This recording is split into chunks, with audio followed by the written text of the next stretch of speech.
A very warm and formal welcome to all of you from a really glorious spring day in Paris. I just snuck some time off and went walking down on the banks of the Seine and almost had to change into my swimming costume because it's overflowing in certain parts and causing great deal of angst to the organizers of the Olympics Games. But anyway, it's a beautiful day here in Paris, and it's so wonderful to see you all coming in from different parts of the world. And because there's some new people, I'm just going to please ask your indulgence so I can say a few words about the Pass It On Network and what it is. So the Pass It On Network is a grassroots network started by Jan Hively and myself, and Jan's with us today. Hi, Jan. Say hello to everybody. About 10 years ago. And the whole idea then was to claim our rights. And our inspiration came from a Hopi Indian poem. And that Hopi Indian poem's last line was, "We are the ones we have been waiting for." And that in essence is the spirit of what our message is. We're a grassroots network, as I said, of positive aging pioneers. And we use this word pioneers often because we do feel that we are pioneers in a new world of longevity, where after the classical retirement, if we're in good health and we look after our good health, we can look forward to 20 to 30 years of active life thereafter. But society hasn't quite got caught up with this thing yet. And so we need to raise our voices as much as possible. So we are self-advocating and advocating for the rights of older people everywhere in the world. And you will hear a lot more about that later tonight as we go along. So first of all, just how do we actually work? As I said, we're a network, which means that we're flat. We don't have a hierarchy. We don't have a head office. We have an absolute shoestring budget, and we are very thankful to all the technological means that allow us to connect like this at minimum costs. We have about 65 pioneer leads in 65 countries around the world. And this is such a pleasure because, as you can see here today, we've got people from Africa, from Europe, from Canada, from the United States, and we usually have somebody all the way from New Zealand, but he hasn't clocked in yet. And why is it a global network? Because the whole issue of aging and demography is a global issue. Wherever you look, it is a global issue. So our network is, we're not a membership network in the sense that we don't go out for hundreds and hundreds of members and we don't charge a membership fee. We operate through our 50/50 webinars, of which you are present this evening. We have a monthly newsletter called the Pioneers Gazette. And the big issue that we have, and the big plus factor that we have, is that people from around the world can get together and chat with each other and exchange. And then we can facilitate contacts with you, with other people from around the world. And we can share and learn from each other because that is an absolute vital issue today. So I know the program is very, very full, so I'm going to pass over very quickly to Osnat, who's going to take us through. Osnat, please. Yes, thank you. Welcome, everybody. This is going to be an exciting session, I hope, with a lot of participation. One of the most important annual collaborations of Pass It On Network Pass It On Network involved is with the Global Alliance for the Rights of Older People, GAROP. GAROP every year has a global rally for the UN Conventions for the Right of Older People. And this rally is a prelude for preparing for the upcoming 14th session of the UN Open-Ended Working Group on Aging. Last year was the 13th, this year is the 14th, and that means that 14 years have gone by. And so much has happened since last April 13th session. And today we'll unpack the challenges of this important and ongoing work and rally for the rights of all the people everywhere. To do this, we have 3 distinguished longtime pioneer members. The first one is Margaret Young. She's the chairperson of GAROP and the founder of Age Noble in Canada. Femada Shamam, who's the CEO of TAFTA, the Association for the Aged in South Africa. Femada, say hi. Hello, everyone. Hi. Hey. And Vijay Naraidoo, who is the lead person of the Commission for the Rights of Older People of Dimois, Mauritius. And Vijay, say hi. Hello. Hello. Yeah. And now invite Margaret to take it from here. Right. Thank you. I'm so excited.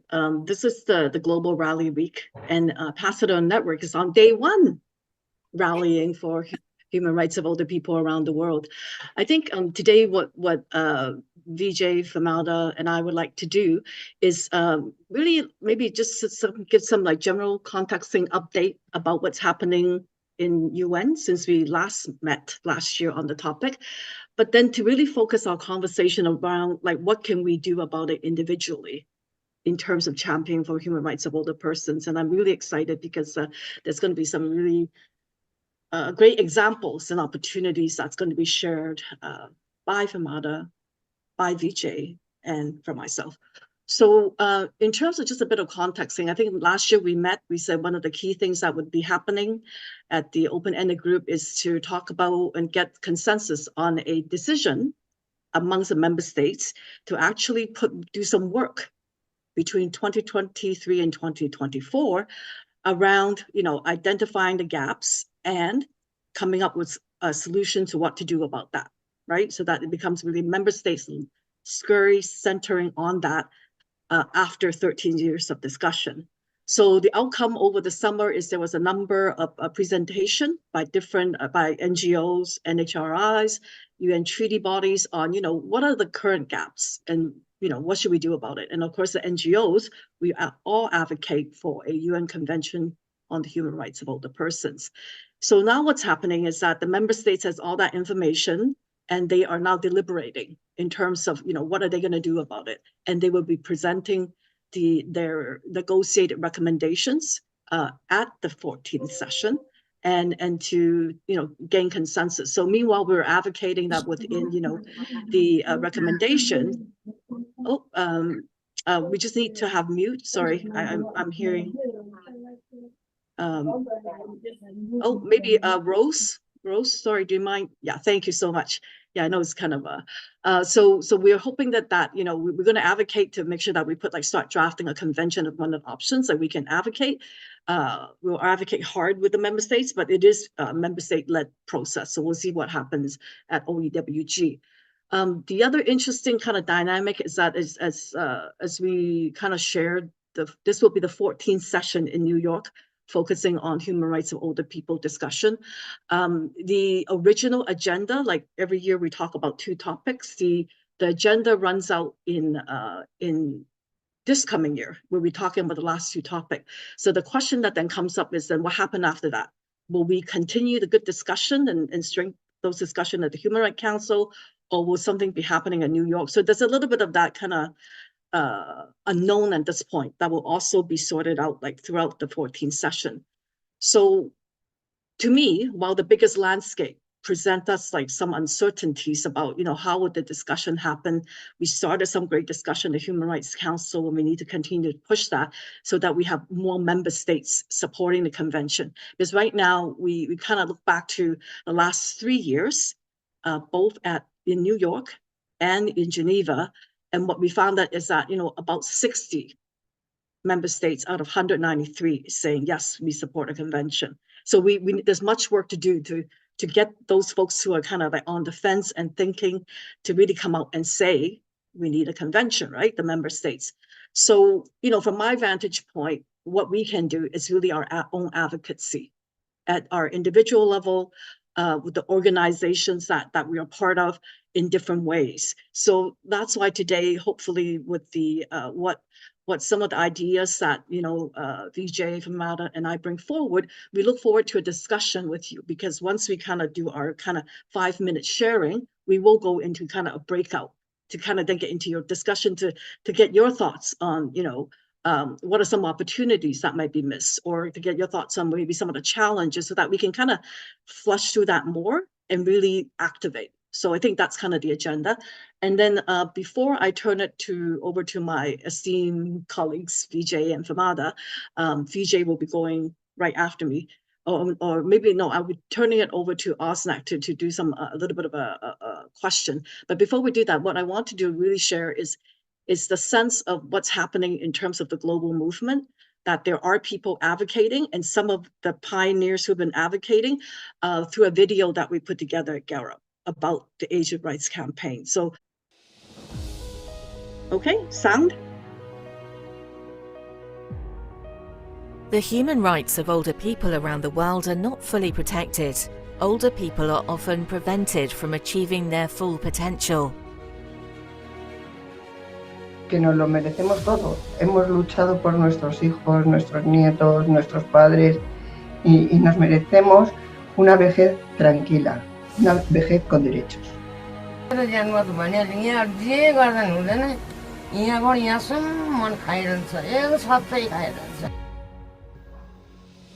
We need social protection. We want to maintain our independence. Para garantizar el respeto a la voluntad, a la dignidad, a la no discriminación, a la autonomия. Продолжать террор. Пожилые люди не могут получить доступ к правосудию. Они социально не защищены. Age with Rights is a global movement. We call on governments everywhere to work together to draft a new United Nations Convention on the rights of older people. The time for action is now. Together we can change the world for older people today and give us all a better future. A convention must be drafted now. I call upon the international community to wholeheartedly support this Convention on Rights of Older Persons. Reclamar una convención internacional sobre los derechos de las personas mayores. Apeluję o solidarność w tej kwestii i dołączam do społeczności. It will frame older persons as rights holders and not mere recipients of charity and welfare. By calling on your elected representatives and other community leaders to support the drafting of a new UN Convention on Older People's Rights. Age with Rights is protecting the future for all of us. Join the Age with Rights campaign now.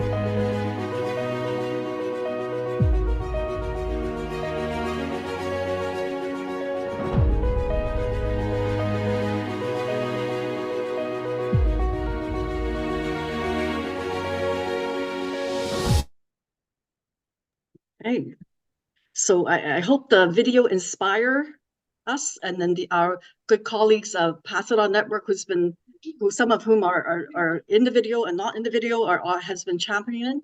Yeah, this is our opportunity to use chat. If you, I'm going to pose a question, because what we've seen so far is all the work that's been done by all of us to convince world governments to draft a convention for the rights of older people. And this year, it's the 14th year, and it's the last year that the UN working group is going to hear from on all the remaining issues about the rights for older people. And then there's a big question mark. What will be next? And this is the question that I'd like to pose to you, is what is at risk if this work does not continue? This work that's been going on for 14 years and longer, what is the risk that this intergovernmental work stalls or even not continue altogether? And use chat and put your thoughts there. We'll take a couple minutes and then go up and down chat and see what other people are thinking.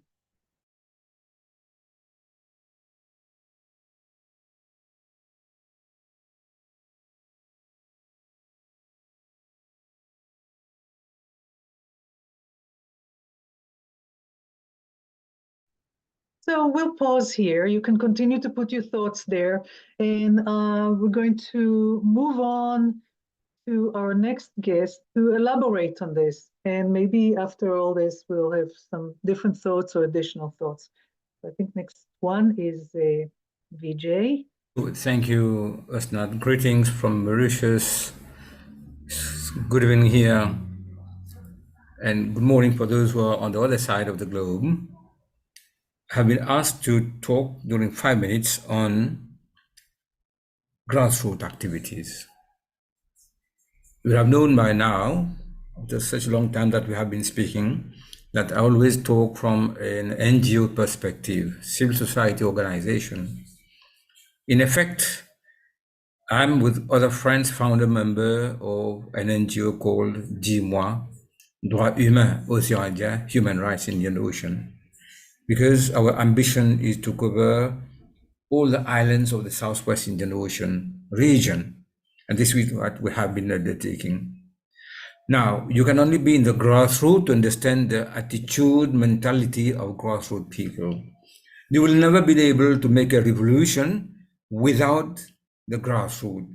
You can have leaders, you can have intellectuals, but you still have the grassroots. Otherwise, you do not have that legitimacy, you don't have the credibility when you are going to negotiate with policymakers.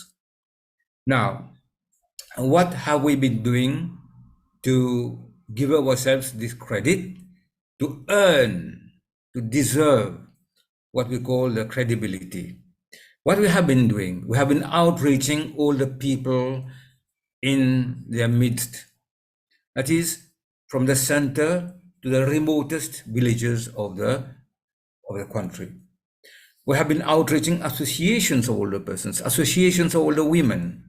We have been outreaching retired workers, retired office workers. And then we have been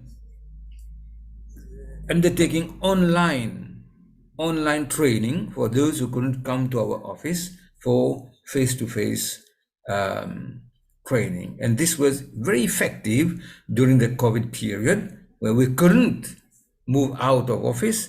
We stayed inside and we did that online up to the Comoro Island, up to Madagascar, up to the Seychelles, up to Rodrigue, up to La Réunion Island. So we have been covering. If you couldn't go, first of all, face-to-face, we did this online. Now, we speak a language that the people understand.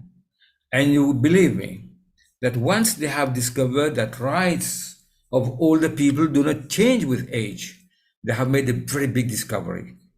You know, whatever wall, whatever timidity, whatever barriers the people had psychologically, these barriers have gone down. Today, when I speak with you, I have proved what we call having the locus standi. That is, we have that capacity to speak on behalf of the grassroots people. Then when we go to speak with the policymakers, we can speak because we are genuine. But not only us, we do not have the monopoly of human rights defense or protection or whatever. We have been speaking, you know, in favor of a convention for the rights of older persons for the past 13 years, and we are going to the 14th year. Now, when we have been doing this, it's not only by meetings, through training. We have been on the radio stations, we have been on TV, and we have been social media, but more importantly, we have been writing for the past 5, 6, 7 years in a daily newspaper, with the best sold newspaper in Mauritius every Monday. We have been writing on human rights, whether it is for the children, for women, for older persons. And this year, we have embarked on a 1-year program to defend, to militate, to advocate for the rights, for the Convention for the rights of older persons, by sensitizing younger people, the students at school, the university students at the university, and those out of school young people. We are not using them, but we are training them, to be the mouthpiece of NGO, GIMOA, in defense and in favor of the Convention for the Rights of Older Persons. Because when you talk to younger people, they go home, they talk to their parents, they have an effect on the mindset of the parents. It's like a child at school believes in what the teacher says, and on his turn will speak to the parents. So the grassroots, meaning they are retired workers, they are teachers, people in the village, people in the remotest village part of the town, they are retired workers, because we have to speak to all these people in order to get them understand what is the Convention for the Rights of Older Persons. We tell them, people have been struggling to have a convention for the rights of children, a convention for the rights of women, but the time has come for a convention for the rights of older persons, and this is what we have been saying. The time is ripe, the time is now, and the time is ripe to start drafting the convention, because like my colleague Francis Raiden has been saying, we have been saying the same thing. I would like to see start of writing the draft before I close my eyes. Thank you very much. I'm open for questions from you. Okay, thank you, Vijay. We're going to save all the questions for after Femada and Margaret have their share. So I think right now we move on to Femada. Good evening, good morning, good day, whichever part of the world you are. Thank you so much for affording me the opportunity to share with you some of our experiences. I'm just going to share my... Okay, so today I'm going to spend my 5 minutes... Okay, I'm going to spend my 5 minutes just speaking about human rights and how we've localized the Age with Rights campaign within the South African context. I think let me start off by saying that TAFTA, which is the Association for the Aged, is a member of GAROP.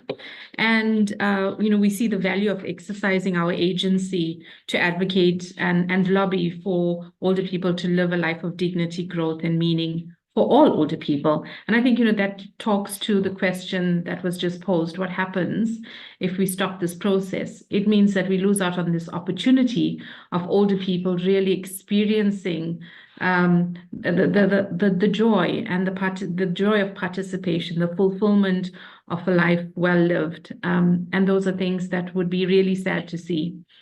The Age with Rights campaign certainly resonated with the core values of TAFTA, which is a Durban-based organization supporting and caring for older persons for more than 65 years. And during our last year's 65th celebration, we recognized the value of holding space for older people, especially in terms of their lived experience. And it was apparent to us that if older people were able to age with rights, it would inspire joy, it would inspire purpose, it would inspire meaning and participation. In summary, if it forms the basis of active aging.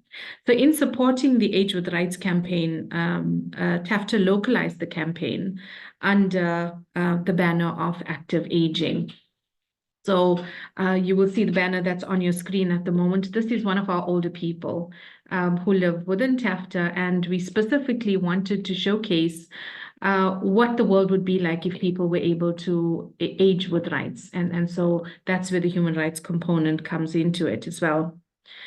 This is another one of our older persons, Georgina, a beautiful lady. So how did this start? It started off with the TAFTA and GAROP collaboration, and we wanted to look at ways in which we could support the International Age with Rights campaign through something that was localized. And we basically merged what TAFTA was doing with our localized campaign around Sawubona, which means in isiZulu, I see you. And we tagged that with the Inspiring Active Aging campaign. I must acknowledge my colleagues who are on this call as well, Suzanne and Marshni.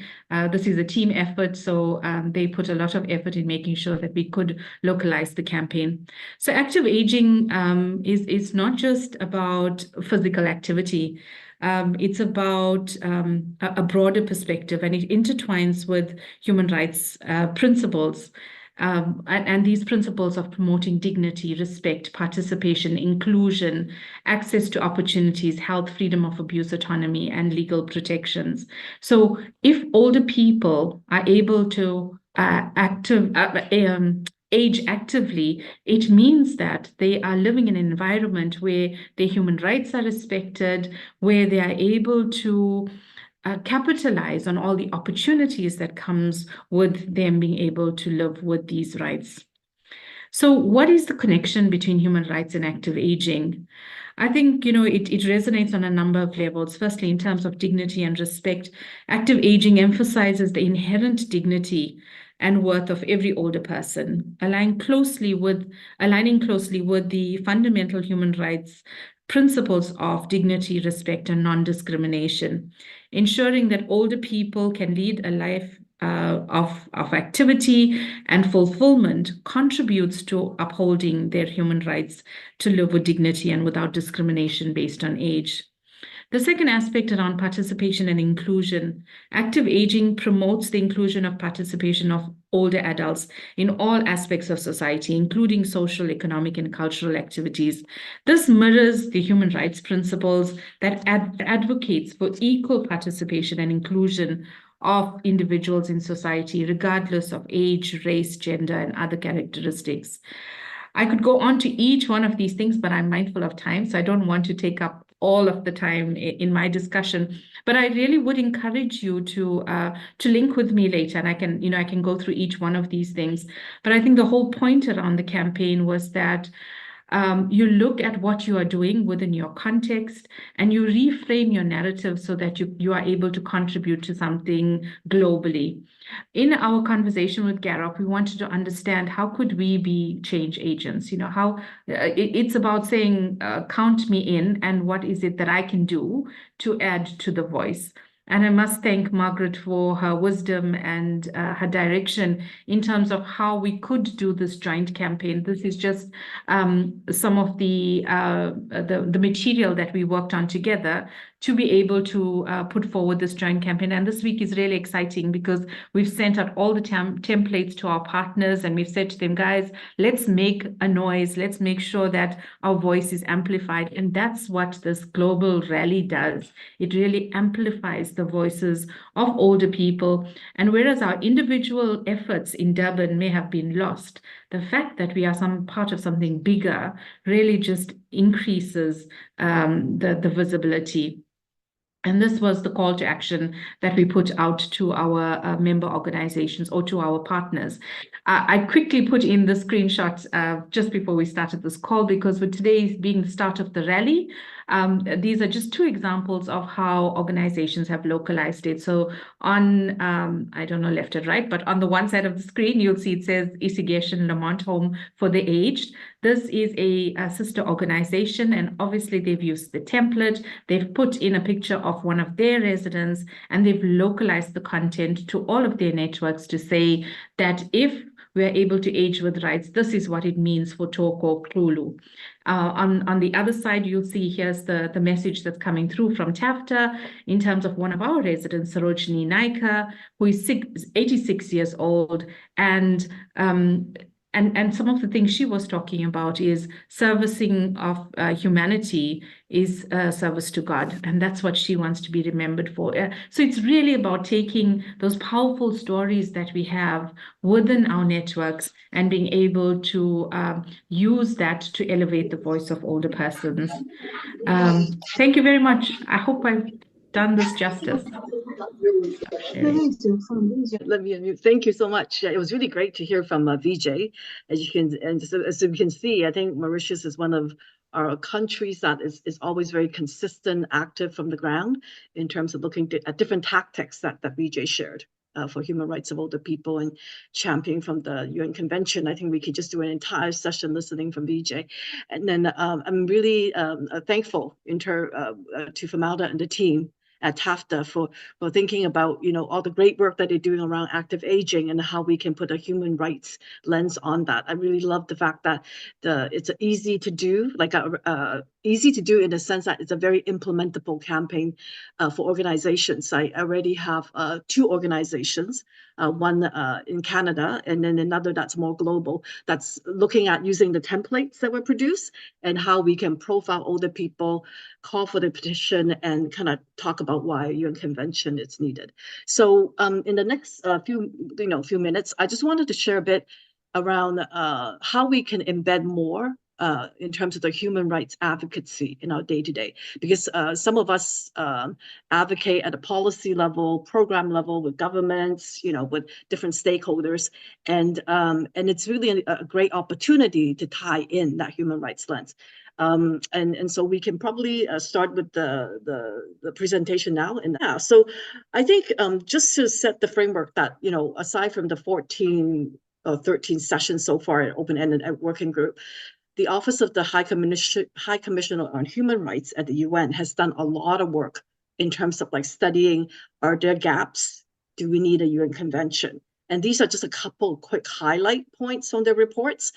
Like in one of the report, they confirm that there's not sufficient coverage, like in either the law itself or in implementing the law. So that's what I mean, like law and practice. And that at the international level, that some of the systems and mechanism hasn't been consistently acting on human rights of older people. And what that statement means is that, for example, Human Rights Council, we have periodic reviews where every country would kind of present a review about human rights of older persons, about human rights in general. And human rights of older persons don't really surface in those reviews. So that's why it's saying it's inconsistent, coherent, or sustained. And then the second report, which I really love, it's like a index of what's happening with all the human rights gaps. It's right there, like the things that, we talk about, the active aging, long-term care, digital literacy, ageism, anything that we can think of that is not covered today specifically for older people, right? In different instruments that we have, is actually there. So, often I quote to these 2 reports when I do some of my work that I do or advocacy that I do. So then on the next slide, what we then kind of think about, okay, the human rights experts are saying there's a gap. So what are policymakers saying? So some of us might be familiar with what's called the Madrid International Plan of Action on Aging. So this is where all the governments came together initially. I think it was 2001 or 2002, and then say that we need to have better programs and policies for older people, right? So that's really great. So there's a stream of work set up on that at international level.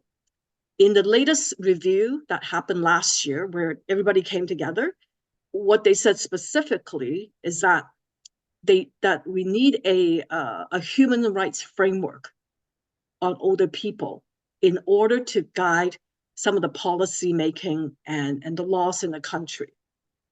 And once again, that's documented in the reports. Because when we think about it, a lot of times we sit in our national shoes and we know, we can do human rights-based approach to some of the program as we develop, policy as we develop, that we think about the principles of participation, non-discrimination, accountability, and so forth. But we don't really think about human rights because it's somewhat embedded in our national, be it human rights code or national laws already. But the key is right now, we do not have any standards on human rights of older people to guide any of that. And with the longevity narrative, it's going to continue to change. That's why we need a UN convention as a starting point based on current state today, and then to build on that. And we have that for other, as Vijay highlighted, like for other population. So next time we go, okay, great. So we now know that from a policy standpoint, we can actually talk about human rights in an integrated way. So the next slide, what we then look at is, what does that mean? So, even just like the very basic principle of right to health, all those dimensions that we talk about, because of the fact that we don't have long-term care is a newer concept. So when we advocate for long-term care standards, we should really be bringing these human rights standards into the process, right? So for example, I just drafted a couple of quick statements below that says, state must provide high quality long-term care to older people who are rights holders and also involve them in policy design. So it incorporates the principles, those key principles that we see above, but it's not a complex thing to do because you're already talking in those languages. So the next slide, what we see is another example. If we talk about right to social security, in the existing international covenant of social, economic, cultural rights, there are like 9 principles where they said social security must exist within healthcare, old age, disability, unemployment, and so forth. But the key is availability, adequacy, and access. So then below that, we can talk about like gender, because we know that gender gap in later life, where there's not, older women tend to be faced with higher financial insecurity risk because of lifetime of like caregiving and all the other reasons that you know about. So that's what we can add it in, like some of these like existing things that are there. So next slide, what we see is just once again, this is really the standard human rights-based approach. So anything that you do, if you kind of keep those kind of principles in mind and infuse that would be really helpful in terms of, and using those languages that, based on a human rights-based approach, non-discrimination equality should apply to all people, and then kind of go on with your statement. Then I think the next slide is, let's see, it's really saying thank you. But I think if I can just sort of sum it up is, while we work on the UN Convention, which we need a new international legal instrument, there are things that we can do in terms of policy and program as we speak in our day-to-day to infuse some of those thoughts. So that's kind of my very quick kind of sharing on that topic. I will now turn it back over to Asna. What we're going to do now, and thank you very much, Margaret, for kind of recapping all this. I think so much information and so much stuff to do and so much responsibility and so much freedom to do whatever we want. So maybe let's take 10 minutes to process it in some smaller groups. And I'm going to put a couple of prompts, if you may, but you may talk about anything you want in the chat. Let's see. And we'll go into smaller groups of maybe 4 people for 10 minutes and just have a conversation about what you just heard and what is it what kind of ideas do you have about this? What are you ready to do? What are you already doing?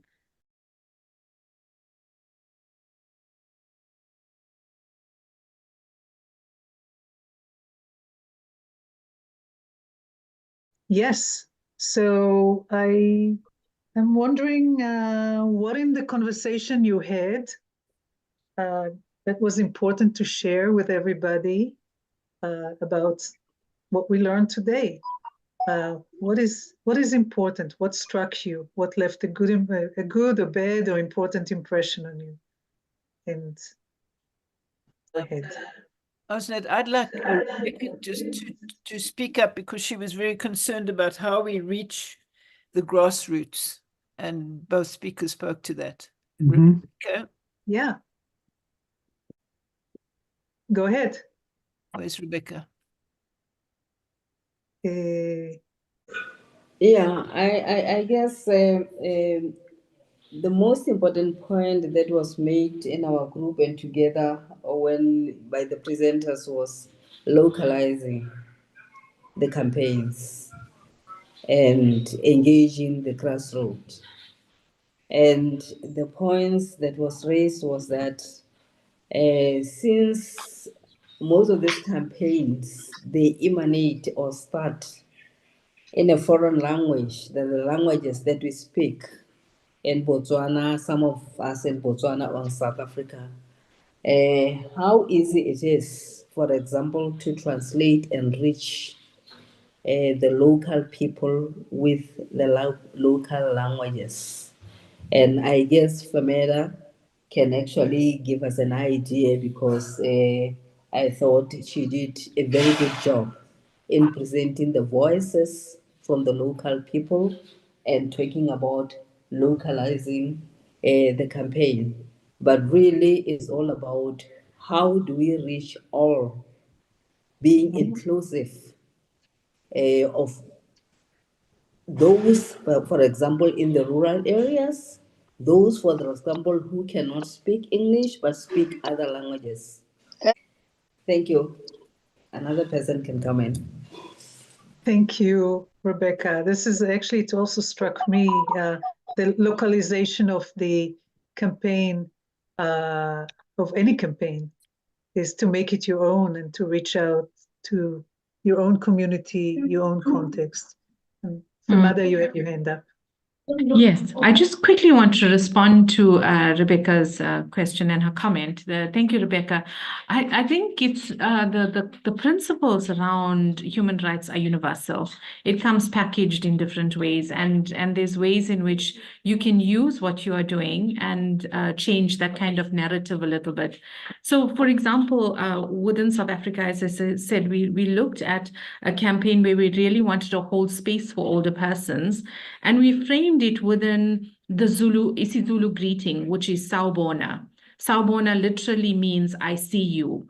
And when we wanted to look at how do we create space, or how do we hold space for older persons, it was based on this premise that ageism occurs because we stop seeing people. We stop seeing the value that they add. We stop seeing the worth. We stop seeing the opportunities.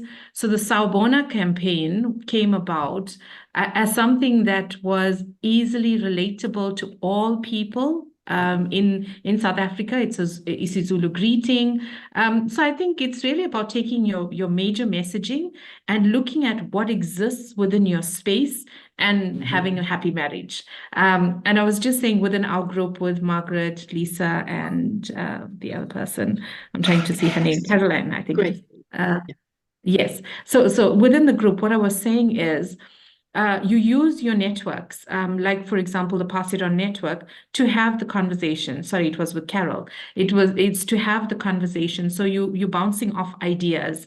And when we were looking at putting together our campaign, we spent a lot of time with Margaret as well, saying, Margaret, these are our thoughts. What do you think? Are we along the right track? What are some of the other things? So I think the biggest lesson for me is look at what you're doing, try to understand what is your end game, what are you wanting to achieve, and then find a network of people that you can have a conversation and just throw out the ideas. What do you think? Do you think this is a good idea? And sometimes it's really just about the thinking partner who can help you frame your thoughts. So I think, Rebecca, it's doable. I'm an optimist. So that's where that comes from. But I really do think that we can get the conversation going. Yeah. Thank you so much. Thank you. Okay, I'm going to pass it on to Jen and then to Margaret. And Jen, put all your hands there. Here for more of you. I just wanted to comment about the fact that we have such a variety of interests in this topic that it's so important to be able to hear the voices of all of these people. For example, in my group with Josephine, Ann and I from Nigeria, she talked about particularly the needs of people with Alzheimer's, to be able to have the support for caregiving for people, but also to simply recognize to respect everyone, including people who may be showing signs of dementia, but it doesn't matter. They are still there, and they are still to be honored and to receive care and to be included rather than excluded. The other person was Jane Miano from Kenya, who clearly has been working on advocacy for a while at the global level, particularly with Help International.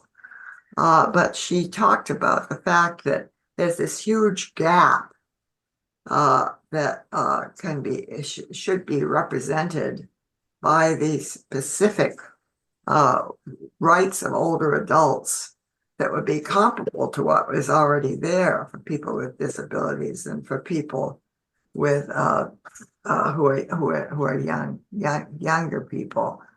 I would just want to say that all of us should be able to make use of what Femada showed.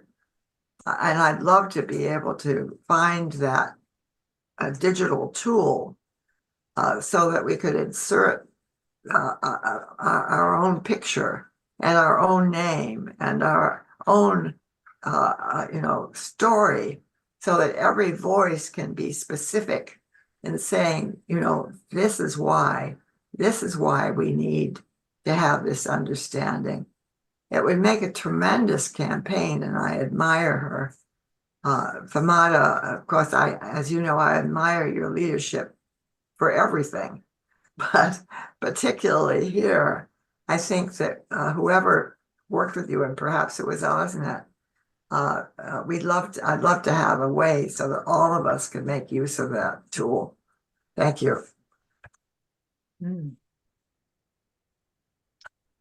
Margaret.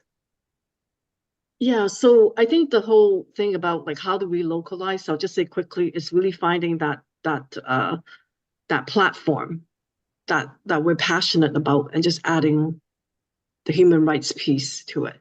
So for example, in Nepal, Aging Nepal, they really focus on literacy, be it literacy, traditional literacy or digital literacy. So that's what their platform, right? To kind of connect and resonate with people. In terms of all the great kind of conversations about disability, older people, intersectionality with disability, or dementia, like cognitive abilities. At GARUP, we actually had Jane was at our summit last year, the Raleigh Summit, as a representative speaking to that. We sponsored a advocate from Australia who had early onset dementia. Now she's in her 60s to speak on that. So I think, I would invite those of us who want to get deeper into this to be part of the GARUP membership, because there's a lot of folks who, might be doing the same thing, and we could share ideas and join forces to work on it more together. So I just want to chime in with that. And with that, I put in the GARUP website, and I also my email, should anyone want to contact me. This is a profound topic. I know some of you are very, very involved in the work of GARUP, the UN, people like Cynthia, for example. And we're going to do a couple of things now. One, because we are getting to the formal end of our 75 minutes, I'm going to ask Margaret to take 5 minutes or so, or fewer, to connect, bookend this conversation.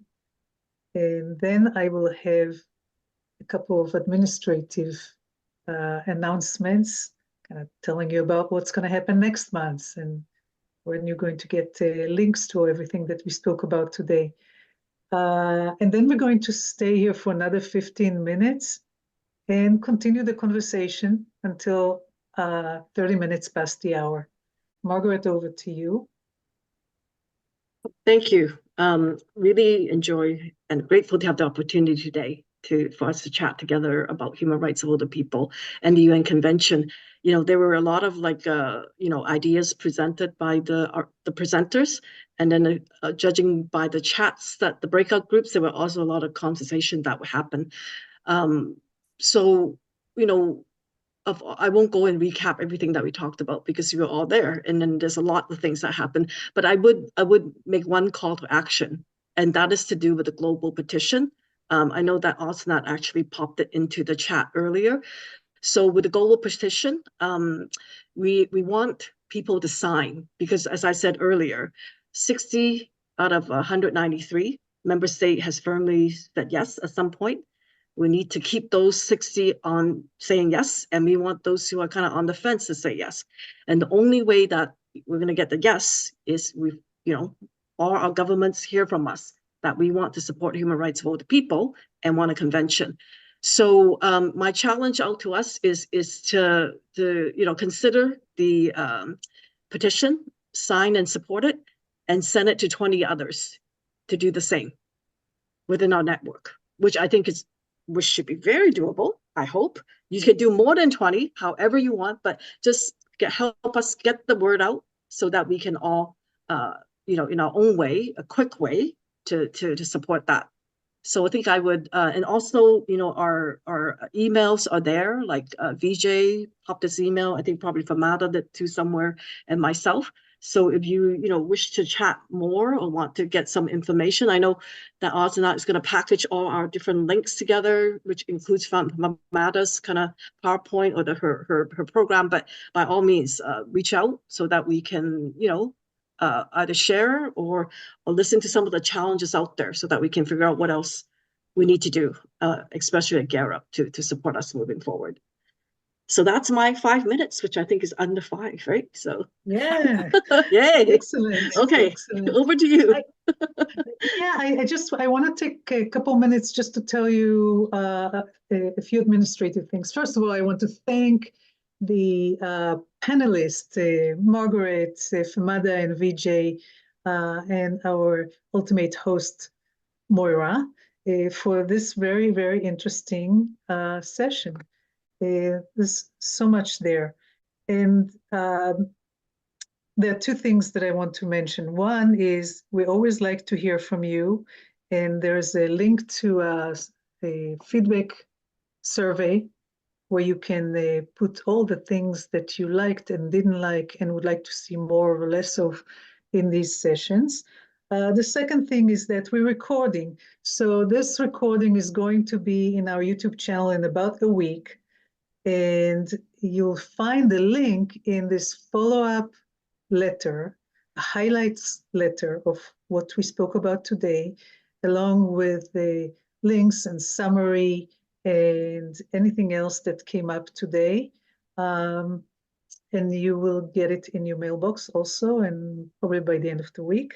And I wanted to, this is a special pleasure, in May, which the 13th of May, please mark it on your calendar, we're going to be welcoming Dr. Paul Ward, who was here, but has left, but he'll be back in May.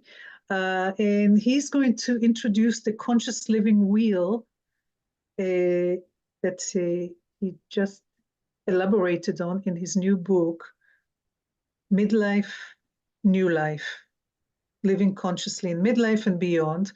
And he's going to help us take a deeper look at working for a living and helping humanity with a focus on older workers and social responsibility. This is going to be a great session and very riveting.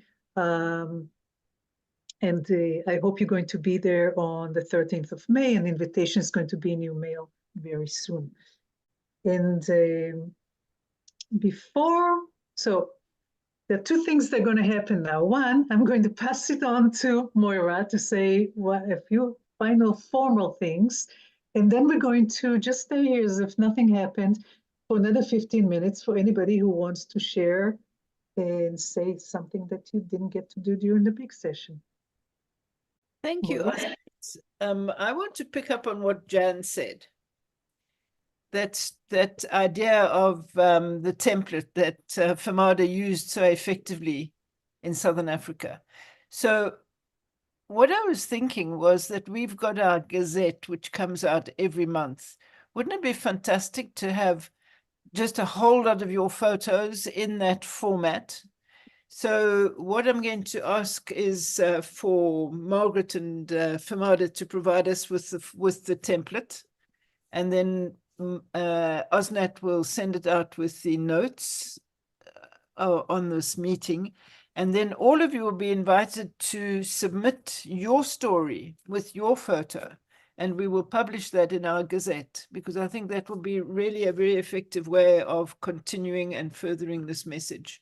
And then I just had something to ask Margaret. Margaret, is the questionnaire available in any other language apart from English? So if we click on the link, first it's actually a website, so it can be, we can use our Google Translate, but also we have attached some translations in French and Spanish and a couple other languages where there were volunteers who volunteered to help us with the translation. Great. Yeah, so we want to see other opportunities. If you know, I welcome if others have other languages that we can translate it into. What about Polish? Grasner, what about putting it into Polish? Yes, I think I can try to translate this. So if I translate, I don't know, I can translate this for the persons in Poland, or do you want me to translate this for the website? Okay. Yeah. So maybe if Graziana, sorry, I'm trying to see like how to probably pronounce your name. Maybe there's a way we can connect offline. Like maybe you can ping me your email address and whatnot. Okay. And I reach out to you, and then we can figure out like a way to do that. That's a really great idea. Thank you. Okay. So Margaret, just for clarity, then people have to fill in the petition on the website. Yeah, so when you look at the website, basically it kind of gives some context about the petition, and then there's a click to go to change.org. Right. And it's the same information is there. You just sign it on there. That's all. Like tomorrow I have a meeting with the Europe and the World group at Old Up, and I must tell all of them to sign. So that was why it was necessary just to clarify these points. Yeah, that's great. Thank you so much for that. That was the informal part, Osnat. Now, just the formal part is just to really say how much we appreciate our collaboration with Garop. It started a number of years back, and it's just become deeper and deeper and more fruitful. And Margaret, you are the driving force there, and we thank you really most sincerely. And thank Femada Bien evidently and Vijay. But this whole movement is becoming far more in depth, both in Africa and everywhere else. And I think that Garop has been an extraordinary guiding light in the whole event. Thank you so much. Thank you. I pass it on to the team. They'd be so excited. Yes, to know that there's more energies to keep us going. So thank you so much. Right. Yeah, you could say that because Ellen does the most amazing job, doesn't she? Tell her that we all appreciate her so much. Yeah, thank you. So there, let's move on to those post-session 15 minutes and seamlessly. And maybe we start with Brian. I had a question, really. Margaret, you may be the one. I remember the UN having, I don't know if they call it the Decade for Older Adults, back like in 2000. And there was quite a bit of resources available. And I'm wondering if they've kept any of that up, if they keep it up to date. I haven't looked in years. Yeah. So so we're thinking back to like around year 2000. There's some resources at the UN, is it? Sorry, may I just that's what I believe it was about then. Okay. Perhaps, yeah. Sorry, was somebody gonna chime in? Yeah. Yeah, I was going to yeah.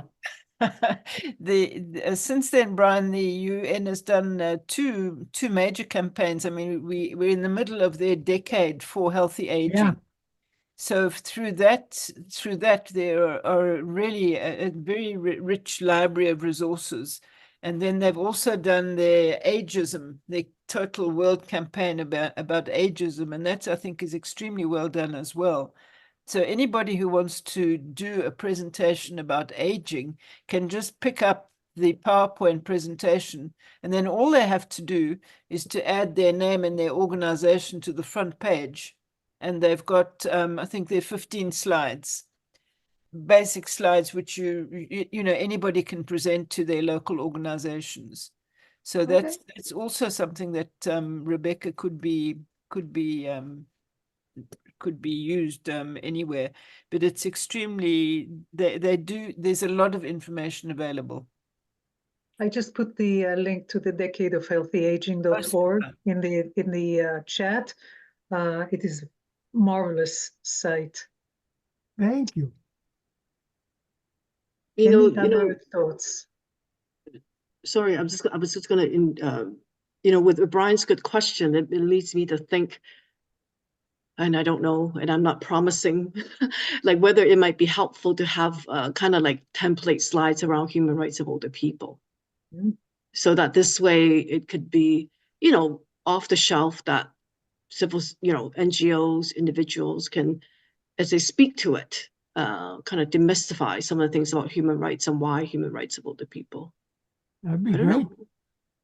Do you guys think it might be something to? Yeah, I think that. Good idea. See, most of our people, we get people who are interested, but who don't feel qualified to speak.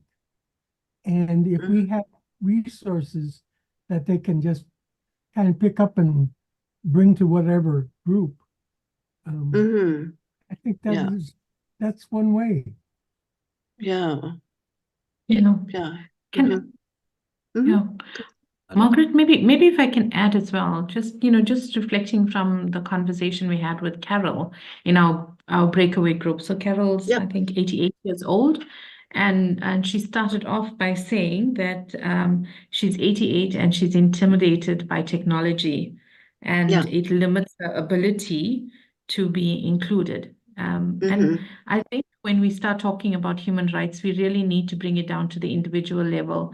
And the stories that people tell is powerful, because we can talk about digital inclusion until we're blue in the face. But unless we have the story of an 88-year-old person who is saying that I feel fearful that my limit, my ability or lack of ability in terms of digital literacy is going to limit my ability to be included, that message gets lost. So I think, you know, it becomes incumbent upon all of us to hear the messages that are coming through the day-to-day stories, you know, and I think I used the word decoding the narrative, and that comes from Elizabeth Isle when she was talking about experience entrepreneurship, when she talks about decoding stuff.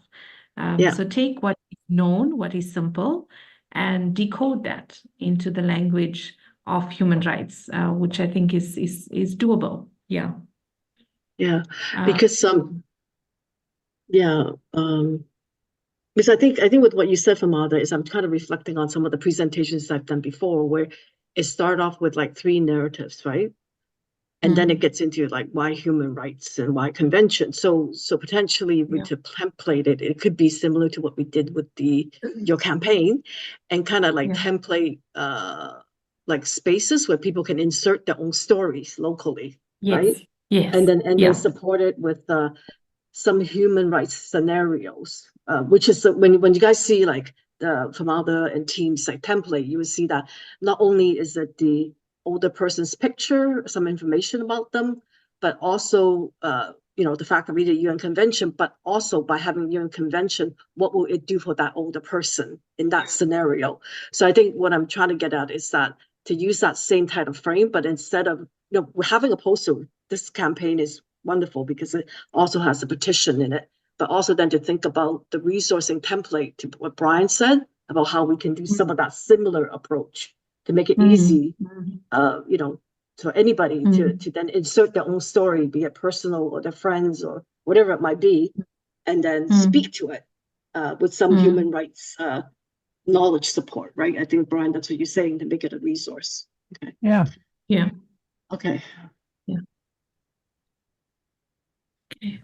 Can Osnet and Moira, can I maybe just add one thing? We touched on the issue of ageism, and I actually just came back home yesterday after attending a global alliance on anti-ageism in Florence, Italy. And they were talking about ageism on a number of different levels.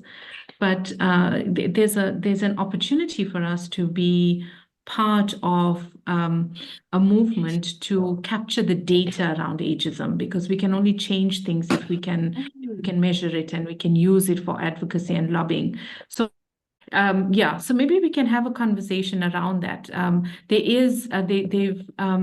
Some of the researchers have come up with a 5-statement and a 15-statement questionnaire, which I think is quite simple, but it measures ageism. If you want, I could actually pick up that conversation with the person who was at the meeting and say that, we'd be interested to participate and then to get the evidence in terms of what's happening and then look at how we can use that evidence to effect change. So if you're interested, I'm happy to, maybe set up that conversation as well. I'm very interested. Rebecca, you were going to talk. Yes, I was just going to be following what Femada was saying about an individual interest. I was just thinking about a story of what happened in Botswana. One of my friends in December actually had a party for 80 years and over at the Kota meeting. And what she did was she gave them a certificate of appreciation that we appreciate your age. After giving them the certificate of appreciation, she was told that one of these older people slept with the certificate because it was her first time to get a certificate in her life. Wow. Unfortunately, she died 2 weeks ago, and she has actually asked that she should be buried with the certificate.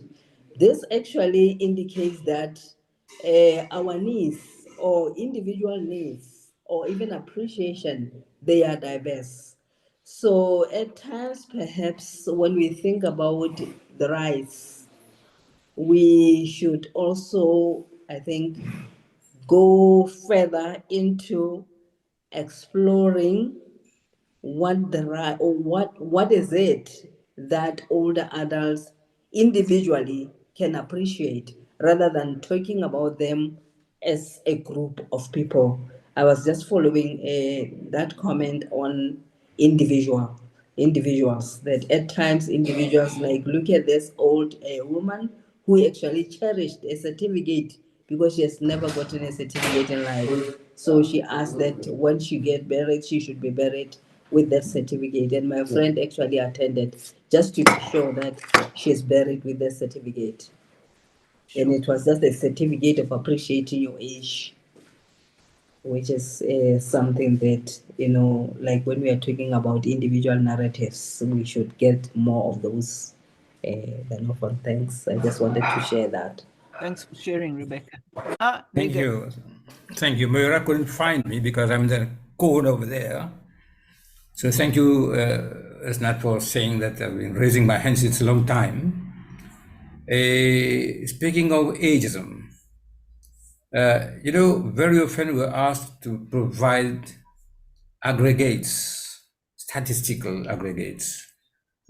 What we are doing in Mauritius, we have elaborated a questionnaire, which in some weeks we are going to apply proportionately to the 275,000 older people in the country. A survey, which will be facilitated, by technology. We don't have papers to go around the country and question people. So we're going to do this, but cover a large number of people in order to have a measure, a degree of how much older people are subjected to ageism. In the workplace, at the bank, in the street, in the family, in the bus, wherever they are.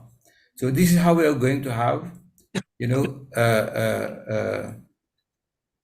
statistics which will give us, the depth of the problem of ageism in the country. It's not about the story of anybody. It's about how we are going to analyze it and come up with recommendations after that. Thank you. Gee, thank you, Vijay. That's so interesting. Femada, what about your Italian friends? They could. I think what I will do, Moira, is I'm going to share some of those details. And Vijay, maybe you and I can have a side discussion as well around how we can sort of collaborate around that, if you are open to that. I think in Florence, they have the association looked at a charter on anti-ageism, which was published on the 29th of February. And there's a number of activities that comes up from that charter as well. And as soon as I have all of those details, I can share it. And maybe, Moira, it's something we could add into our newsletter or our gazette as well. So there is definitely, I think, a call to action in terms of people wanting to have a better outcome for older people, to address the issues around ageism, to look at amplifying our messages. I think we just need to be open to that kind of collaboration. But Vijay, I'm happy to pick up this conversation as well with you. Okay. And I see in the chat we've got Adele who says, can the survey questions be shared? So definitely, Okay. Adele, we'll keep this going. And I'm going to see if Elijah is available to chat before we ask Brian to come on. Elijah? Brian, your turn.